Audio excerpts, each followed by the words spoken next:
Okay.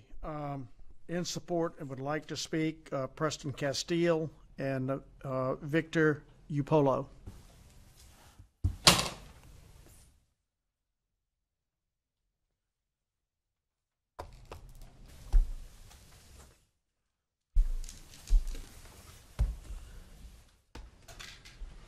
Okay, please introduce yourself. Welcome. Thank you. My name is Preston Castille. I'm the national president of the Southern University Alumni Federation, and I sit here in support of the bill. Chairman Carter, I had the pleasure of hearing you speak on a panel a few months ago, and one of your colleagues pointed out that colleges and universities should run like a business, and they should look at their income statements and run much like a business. And I will tell you, on behalf of the Alumni Federation, we did sort of the same thing. At the beginning of the year, we recognized that Southern University, its system had been cut $46 million over the last 6 years. Tremendous cuts. We're facing more cuts this legislative session. And so we started looking at our business as much as possible. One of the things that we did is that we recognized that our enrollment, as a result of policies, as a result of a number of things over the last 10 years, had dropped 40%. We were a student body of about 10,000 students, and now we're below 6,000 students. And we said, what can we do to fix that? We've obviously cut a lot in expenses, and we looked at it, frankly, from the business side and said, what about our product? Do we have enough students at our school, strictly from a business perspective? And so the Alumni Federation hired recruiters around the country, all over, to demonstrate that there is a demand for a Southern University education. And I was just tickled that we increased the number of applications for Southern University by 72%. And then I all of a sudden realized that those students from all across the country many of them couldn't come to Southern, and they decided to go elsewhere. They decided to go to Jackson State, one of our biggest competitors. We used to be the largest HBCU in the country, particularly when I was a student. But we've lost our competitive advantage because our colleagues have been able to react to the market. They recognize that when ACT scores for African American students, those students that we serve primarily, when those scores went down because something went wrong in the secondary educational system, that they were able to respond to that market. And they got a lot of our students. Now Jackson State is the largest institution. Mississippi State, Alcorn State, those schools are thriving at our expense. From a business perspective, what I would think that the state of Louisiana would want to do is demonstrate that it has a model that has worth. And we've demonstrated that because we've got so many students who want to come. But we can't react. We're not nimble enough like a business would. We can't make those adjustments that I heard your colleagues talk about on the panel. And so what we're looking for in this bill is the ability to do just that. So for my fiscal conservative colleagues on this panel, what I would say is that what we want, frankly, is less government. What we want is the ability to operate like a business, the ability to make decisions, the ability to react to the market, and frankly, to serve as many students as possible.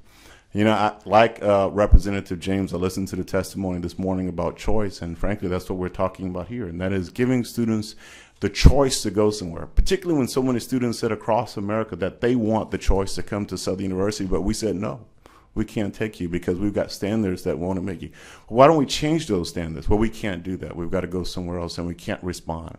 I do want to respond to something that Representative Leger said, because it was a great question, and that is, well, we've got the community college system. Why don't we just simply divert more of those students to the community college system? First of all, I like what Representative James said, and that is, we want to give students choice. But the other is that statistically all across America, and I'm not here to knock any institution, community colleges, I know they work really, really hard, but you know, there's a statistic that I heard recently that in terms of African American students who go to community colleges, that the graduation rate is about 4%, single digit numbers. And so, and you look at the institutions, those mission-specific institutions, they've done a yeoman's job in terms of educating students that have challenges. And after listening to all the testimony that you've listened to over the last few weeks in terms of the students that come out of high school and that they're so underprepared, we want to give them every opportunity that they have to succeed. And so what we're asking for in this particular legislation is to do that. Give us the freedom, give us the autonomy, give those students choices, but give us the ability to run like a business, and give it to our management boards who are close to the situation. So when Chancellor Victor Ukpolo gets up and talks, he's going to say, look, we're right there on the ground working with our schools, working with students, and we want to be able to react to the market and provide a good service to as many students as possible. We want to attract them to Louisiana, and they want, and our university officials, they want that ability, that freedom, that authority to do so. And so what we're asking for you to do is to support us, to run like a business, to help balance our budget, to service more students as much as possible. Thank you for your time. Representative Leger for a question. I just wanted personal privilege for a moment, Mr. Okay. Chairman. I wanted to compliment you on your tie. And I also wanted to recognize Arwen Baskell and Stephen Wright and many students from Tulane University. Today's Tulane University Day at the Legislature. I wanted to welcome them to the Education Committee.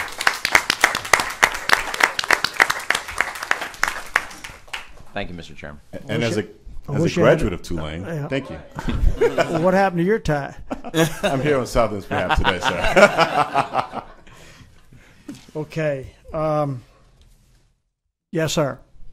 Thank you, sir. I too rise to support this bill because of basically what has been mentioned earlier. We really need to have a rapid response process to address information that gets to us as quickly as we can as a management board. Last year, when SUNO was required to keep to the no developmental requirement policy, at SUNO, we conducted a study and we found out that 64% of all Louisiana graduates in 2014 did not meet the published standard. 86% of all Louisiana African American graduates from high school did not meet the published standard. That was in October. Here we are in May. We're still talking about it. Now, if it had been, if the authority has been given to the Board of Supervisors to take action when such information get to them, we would have done this, we would have taken some action now.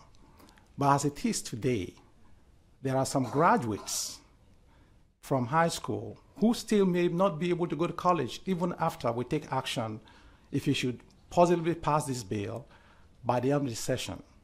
But if we had done it earlier, our recruiters would have been on the front line taking action to recruit these kids coming to college. Another point I'm trying to make is that many of our students do go out of the state because of this published standard that we have now. As at SUNO, the president of Texas Southern is a friend of mine. He actually bought a billboard ad next to my campus asking kids to come down to Texas Southern, those kids that have 18 ACTs. My standard at SUNO is higher than the standard of the University of Southern Mississippi. Okay? And you know all the wherewithal that Southern Mississippi has. So with this situation, what are we doing? We are artificially, arbitrarily picking a number that is not supported with data. 25 years ago, this policy was put in place. You would think that something that's 25 years old, you want to come back and tweak it, look at information to see whether it's working. Well, for SUNO, we were asked to put this in place in 2014. Immediately, we did the study to find out whether it's working for us. It is not working.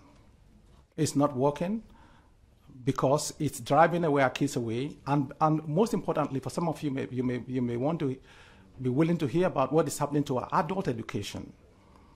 We had only 0.3% of our admissions last year of people who are 25 and above. Prior to that, when this standard wasn't in place, our adult education admissions was very high. So not only are we depriving the regular graduate student, high school graduates to go out of our state. We are not even providing an opportunity to get to re-educate students, people that have gone to the workforce and decide to come back to college. So I ask that you look at this bill and support it to allow the management board to be able to respond to issues that they come across quickly to address the concern for our state. Okay.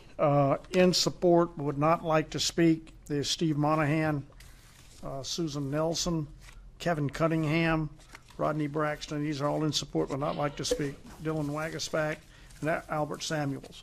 I'd like to ask the Board of Regents if they could come up to the table. I believe that some are here. If not, is Commissioner Rollo still here?